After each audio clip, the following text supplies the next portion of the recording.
tabrak truk, kejet-kejet, itu umumnya orang disembelih apa enggak? Padahal dibiarkan pun pasti mati. Umumnya disembelih apa enggak? Disembelih. Itu karena nganggep halal apa eman karena jago? Eman. Coba kalau ayam kecil, meskipun kejet-kejet, orang bisa berdebat, kepiting itu halal apa haram, berdebat. Tapi kalau yuyu nggak berdebat, kan nggak eman, haram nggak apa-apa, kecil aja kan gitu. Sehingga debat menyangkut kepiting itu sampai sekarang nggak selesai. Mbah Mun itu termasuk guru yang mengharamkan, tapi banyak guru saya menghalalkan. Karena kenapa kok khilaf? Karena itu kepiting besar. Tapi yuyu itu sepakat haram, karena kecil. Suatu saat kalau yuyu ini besar pasti ada khilafnya karena eman itu. Nah, saya itu pernah ditanya sama orang, pas ada jagonya kelindes truk itu di kampung saya pas lewat pakai motor, Gus ini halal apa haram? Sudah kejet-kejet. Saya bilang ya sudahlah, untuk kamu halal ya. Lama-lama orang ini kali ini Gus Pak gimana ngomong hukum kok seenaknya, datang ke rumah saya. Itu andekan tidak saya sembelih pun pasti mati. Terus saya bacakan kitab Sawi. Kata Imam Malik, yang namanya kejet-kejet itu tetap punya nyawa, sehingga penyembelian ini tetap berfungsi menghilangkan nyawa. Itu sudah cukup dikatakan dzabhu, menyembelih. Tapi cara mazhab Syafi'i dia tidak punya hayatun mustaqirrah, sehingga kalau dibiarkan pasti mati langsung, maka nggak boleh disembelih. Karena dia tidak langsung mati, ini hanya proses prosedur saja. Memang pantasnya mati kejet-kejet sih, gitu aja kira-kira ini. Tapi hakikatnya sudah apa? Mati. Sehingga ulama itu selalu berdebat. Dan perdebatan ulama itu setelah diangen-angen, memang sama-sama masuk akal. Saya punya sekian cerita ya tentang perdebatan, termasuk kitab yang tadi disebut Lekoyum itu, kitab Khilyatul Aulia. Karena kenapa saya sering baca kitab itu, memang syaratnya jadi wali itu harus pernah baca kitab Khilyatul Aulia. Jadi kalau sampean belum pernah baca berarti nggak mungkin jadi wali. Sudah tak jamin itu nggak mungkin. Imam Ghazali sealim itu termasuk barokahnya kitab Khilyatul Aulia, masyhur itu. Fit tasawuf beliau ngiduk kitab Qutil Qulub, fil fiqhi beliau ngiduk kitab Nihayatul Matlab fi Diriyatil Madzhab karangannya Imam Haromen. Tapi kalau fi manaqibil akhyar beliau ngiduk kitab Khilyatul Aulia wa Tabaqatul Asy. Itu terang-terangan beliau ngendikan di juz 4, wa alayka bi mutalaati kitab Khilyatul Aulia. Karena beliau memang pengagum kitab Khilyatul Aulia di bab manaqibul akhyar. Itu di bab manaqibul akhyar itu ada sekian perdebatan, dan perdebatan itu melahirkan satu kecerdasan, yaitu tadi saya berkali-kali cerita ada sekian contoh yang orang itu akan ngeper setelah ada logika kebalikannya. Saya beri sekian contoh. Ketika malaikat Israel datang ke Nabi Ibrahim mau mencabut nyawanya, itu Ibrahim marah-marah, Israel kamu salah. Kenapa ya? Saya ini kekasih Allah, ana Khalilur Rahman, saya ini kekasih Allah. Wahal ra'aita khalilan yumitu khalilah, masa kekasih membunuh yang dikasih? Ini tidak benar, logika ini tidak benar. Karena Israel nggak biasa Basul Masail, nggak pernah ikut Basul Masail di BW Jawa Timur yang Bapak Marzuki itu. Datang ke Allah, ya Allah, logika ini kata Nabi Ibrahim nggak benar. Karena wahal ra'aita khalilan yumitu khalilah. Terus sama Allah diajarin, ya sudah bilang ke Ibrahim gini, wahal ra'aita khalilan yakrahu ayyalqa khalilah. Masa orang yang dicintai kemudian tidak siap ketemu yang dicintai? Datang lagi Israel, wahal ra'aita khalilan yakrahu ayyalqa khalilah. Oh ya tidak apa-apa, mati tidak apa-apa. Jadi dibalik, saya pernah biasa makan kepiting. Saya baru tahu bahwa ternyata mazhab Syafi'i mengharamkan makan kepiting ini. Namun ada juga mazhab Imam Maliki dan Hambali yang membolehkan makan kepiting ini. Pertanyaan saya adalah, boleh nggak sih Bu, kalau ketika kita makan misalnya, tapi insya Allah saya sudah berniat, karena saya sudah tahu bahwa mazhab Imam Syafi'i mengharamkan. Sejak hari ini saya tidak akan pernah memakan lagi kepiting. Namun saya ada pertanyaan yang ingin saya tanyakan sama Bu ya. Mungkin nggak sih Bu kalau kemudian kita masih tetap makan, atau orang-orang yang sudah paham ini masih makan kepiting karena memang ada mazhab yang lain yang membolehkan, yang menghalalkan. Sekalipun mazhab Imam Syafi'i mengharamkannya. Terima kasih Buya. Assalamualaikum warahmatullahi wabarakatuh. Waalaikumsalam warahmatullahi wabarakatuh.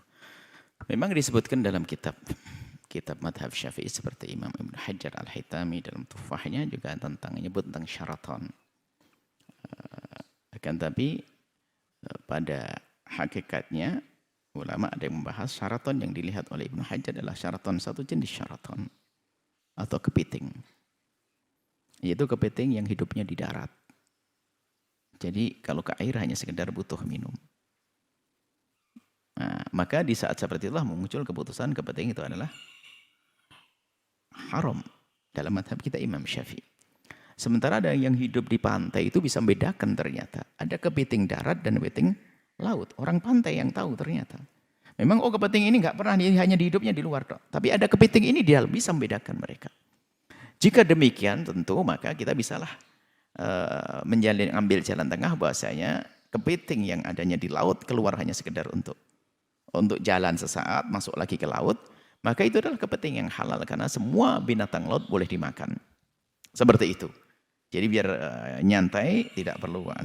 Kemudian juga kalau memang kepiting darat, jadi kepiting darat itu hidupnya di darat, ya. Dikasih makan seperti ayam, dikasih makanan sudah hidup di situ.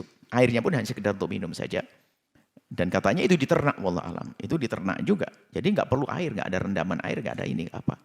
Jika itu kepiting darat yang seperti itu, dan inilah jenis yang diharamkan di dalam madhab kita Imam Syafi'i radhiyallahu ta'ala anhu. Terlepas dari itu, ikhwan, kepiting kalau menurut madhab Imam Malik, memang Imam Malik adalah menghalalkan itu semuanya. Ya, jadi kita tetap madhab Imam Syafi'i, kita menduga insya Allah kepiting-kepiting yang ada selama ini adalah masih kepiting laut. Dan memang kita pernah tanya karena kepiting laut. Kepiting bukan kepiting darat, kepiting air. Kemudian jika nanti ikut madhab Imam Malik bukan suatu yang terlarang. Ya, bukan suatu yang terlarang. Asalkan betul-betul ya niat untuk patuh kepada syariat, bukan untuk seenaknya sendirilah. Urusan makanan ikut madhab Malik, nanti yang lainnya pokoknya cari yang gampang-gampang deh. Biarpun mencari yang gampang bukan juga terlarang. Cuman ada nanti sudahlah. Kita sudah bukan waktunya bahas itu barangkali. Kita lebih perlu membahas yang sudah disepakati. Anehnya orang jangan sampai dia takut makan kepiting darat. Takut kenapa? Menurut madhab Syafi'i haram. Bukan Anda, kalau Anda yang bertanya insya Allah sudah aman semuanya. Ada orang takut makan kepiting darat. Kenapa? Ini menurut madhab Syafi'i haram. Tapi dia makan riba. Ngerebut waris saudaranya. Lah ini kan kebelinger orang. Jadi ya, kalau masih ada khilaf nyantai. Tapi yang sudah disepakati jangan sampai kita lakukan. Ya, makan sesuatu yang diharamkan. Makan riba. Ambil hak waris saudara. Itu berbohong dalam jual beli. Itu haram yang disepakati. Adapun masalah kepiting masih ada celah deh. Kalau seandainya ada yang pengen makan, diingatkan untuk madhab Imam Malik rahimahullah. Tapi kami harap itu, tanyalah itu kepiting apa? Kepiting laut. Kalau selagi ada ngomong kepiting darat, Anda hindari. Ambil ikan dorangnya saja deh. Sama gitu aja, udangnya gitu saja. Jangan sampai kita masuk was-was lah. Kalau mendasak, tidak ada lagi kecuali kepiting darat, ya ikut madhab Malik. Baru saat itu masih ada kepiting lautnya. Kenapa harus pakai kepiting darat? Lebih enak. Yang lebih enak lagi, Anda agak mundur datangnya. Semakin lapar, semakin enak. Gitu saja sudah. Jadi enak kita, jangan kita maksa sesuatu yang menjadikan hati kita menjadi ragu-ragu. Biarpun pada akhirnya nanti, kalau ikut pada Malik juga boleh. Cuman kan kita hidup bukan untuk main-main, untuk mencari kesenangan-kesenangan begitu saja. Patuh kepada ulama juga ada makna ibadah itu. Jadi selesai ya, insya Allah jelas. Kalau Anda bisa bertanya, kalau kepiting laut atau kepiting darat. Kepiting air, ya sudah kepiting air Anda makan. Tidak usah banyak tanya, gini-gini tanya. Oh jangan banyak tanya, repot. Kalau 5 tahun kepiting darat, ya sudah. Dia ngomong kepiting darat, ya sudah. Anda tidak usah makan. Saya yang lain saja deh. Tanpa harus ingkar pada orang yang makan. Biar yang makan, ini ada pendapat madhab Imam Malik. Orang awam bisa diikutkan madhab siapa saja. Yang penting adalah yang dia sepakati saja deh. Riba jangan ambil-ambil. Nah, ini ada orang sangat ihtiyat. Hati-hati saya tidak mau makanan ini. Saya nggak mau beli warung di sini. Ribanya jalan. Ribanya jalan masa. Yang dipakai pun juga bank-bank riba nih kan. Bagaimana ini, Masya Allah. Ngurusi kepiting sama kodok. Yang haram, yang pasti itu yang harus kita hindari, selesai. Kalau kita mau bertemu, kita menghindari yang pasti, yang masih ada khilaf, mudah untuk diselesaikan insyaallah. Wallahu a'lam bishawab. Ustaz makan enak itu kepiting bakau. Sebagian yang bermazhab Syafi'i ketat tak mau. Lalu yang mau makan itu dia pakai mazhab apa? Maliki. Mazhab Maliki makruh, tak sampai pada haram. Nah, Assalamualaikum warahmatullahi wabarakatuh. Ustaz mau tanya, apakah hewan yang ada di lautan halal semua Ustaz? Nah, semua yang di lautan itu halal. Baik bangkainya atau yang hidup kemudian dimatikan. Ada khilaf di antara para ulama beberapa binatang laut. Seperti buaya. Dalam mazhab Syafi'i, semua yang di air itu halal kecuali buaya sama kodok. Juga ada yang mengatakan saraton, kepiting. Nah, dalam mazhab Syafi'i seperti itu. Makanya kalau antum dulu ingat orang-orang mengatakan rajungan itu haram, ya nggak boleh. Memang ada dalam mazhab Syafi'i. Tapi pendapat yang lebih kuat adalah semua yang di lautan itu halal sampai yang buas. Seperti buayanya. Buaya itu binatang air apa binatang amfibi? Binatang air. Dia cuma keluar ke daratan sebentar, bertelur, ngejar mangsa terus masuk ke air lagi. Dia nggak bisa hidup di daratan. Yang haram buaya darat. Nggak boleh. Buaya darat haram. Itu sepakat para ulama untuk yang itu jamaah.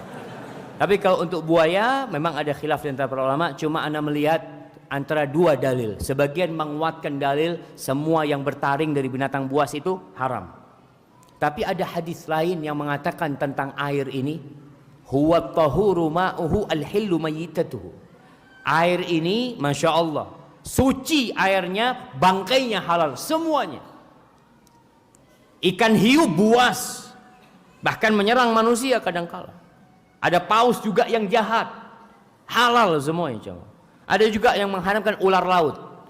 Tapi pendapat yang lebih kuat insya Allah semua binatang yang hidup di air, yang tidak bisa hidup kecuali di air, dia halal insya Allah.